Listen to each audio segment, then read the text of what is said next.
Olá, vamos começar nossa próxima aula de Cálculo Diferencial Integral 2. Aula 10, derivadas parciais e continuidade. Uma função f de x, y pode ter derivadas parciais em relação a x e y em um ponto sem ser contínua nesse ponto. Isso é diferente de uma função de uma variável, onde a existência da derivada implica continuidade.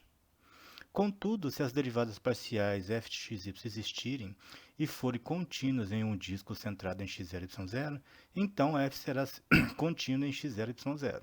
Mas a simples existência das derivadas parciais de f de x e y não implica que f de x e y seja contínua. Derivadas parciais de segunda ordem, né? Então, quando derivamos uma função f de x e y duas vezes, produzimos suas derivadas de segunda ordem. Essas derivadas são em geral denotadas por derivada de segunda ordem de f em relação a x, ou del2 de f del x2, ou ainda f de xx, tá? Ou derivada de segunda ordem de f em relação a y, é mais fácil ler aqui, né? Ou f de y, ou derivada segunda de f em relação a x e depois em relação a y, ou f de yx, ou ainda derivada de segunda ordem de f em relação a y em relação a x, ou seja, só inverteu a ordem, ou fxy. As equações de definições são, então, a derivada de segunda ordem de f em relação a x é dada por derivada parcial em relação a x da derivada parcial em relação a x, ou seja, eu vou resolver primeiro essa derivada e o resultado eu vou derivar novamente. Então, eu derivo e depois derivo. A derivada de segunda ordem de f em relação a x e depois a y, ela vai ser dada por derivada parcial em relação a x, da derivada parcial em relação a y. Ou seja, sempre eu começo a resolver de trás para frente, né? Então, eu resolvo primeiro essa derivada para depois resolver essa. E assim por diante, né? Observe a ordem na qual as derivadas são tomadas. Então, derivada de segunda ordem em relação a x em relação a y, então, derive primeiro em relação a y, né? E depois em relação a x. Essa é a ordem, de trás para frente. Então, derivada fx significa derivada de f de yx, significa derivada de y em relação a x. Significa a mesma coisa. Então, escrever isso e isso é a mesma coisa. Exemplo, encontrando derivadas parciais de segunda ordem, né? Então, eu tenho que f de xy é dado por x cosseno de y, mais y elevado y que multiplica e elevado a x, e está pedindo para encontrar as derivadas parciais. Então, vamos lá.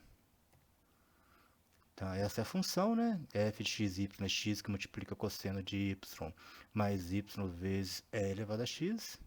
Vou encontrar a primeira derivada a derivada parcial em relação a x. Então, em relação a x, então x é variável e y constante. Então, derivada de x aqui é 1. Então, fica 1 que multiplica cosseno de y. Né? 1 multiplica cosseno de y.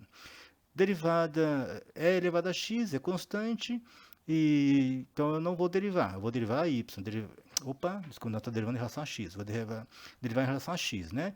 Então, derivada de e elevado a x é e elevado a x mesmo. Então, vai ficar y que multiplica e elevado a x. Pronto, encontramos a derivada parcial de f em relação a x. A derivada parcial de f em relação a y, que é dada por derivada parcial de f em relação a y, então eu vou pegar essa função, né, que é a função que está aqui, e vou derivar agora em relação a y. Então, agora x é constante, então vai ficar derivada de x cosseno de y em relação ao y.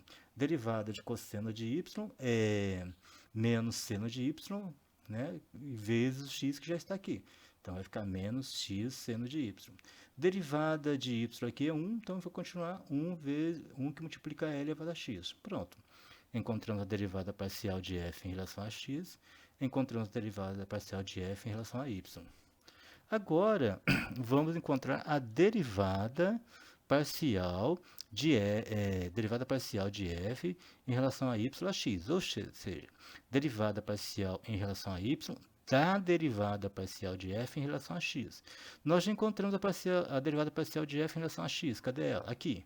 Qual que é o valor? Cosseno de y mais y que multiplica e elevado a x. Agora eu vou derivar em relação a y, né? Então, a derivada em relação a y vai ficar derivada de cosseno de y menos seno de y. Derivada de y vezes e elevado a x, e elevado a x é constante, então não derivo. Vou derivar só o y, derivada de y é 1. 1 vezes e elevado a x, e elevado a x.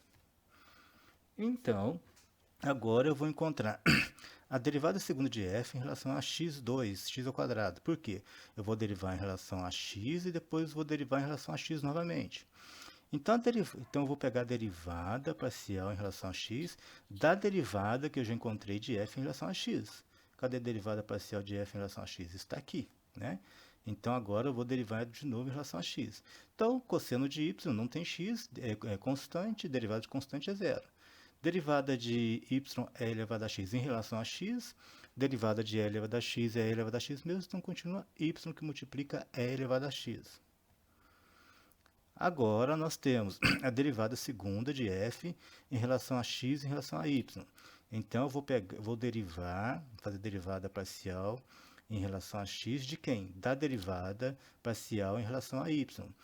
Cadê essa derivada? Derivada parcial de f em relação a y. Está aqui. Já está o resultado dela aqui. Então, basta... Eu coloco isso aqui no lugar dos parênteses. E vou derivar de novo em relação a x.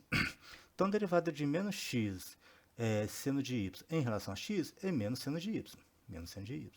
Derivada de e elevado a x em relação a x é e elevado a x. E agora eu posso calcular também a derivada segunda de f em relação a y2, que é igual à derivada parcial em relação a y da derivada parcial em relação a y. Então, no lugar desse parênteses aqui, quem que vai entrar agora? A derivada parcial em relação a y. Cadê ela? Está aqui.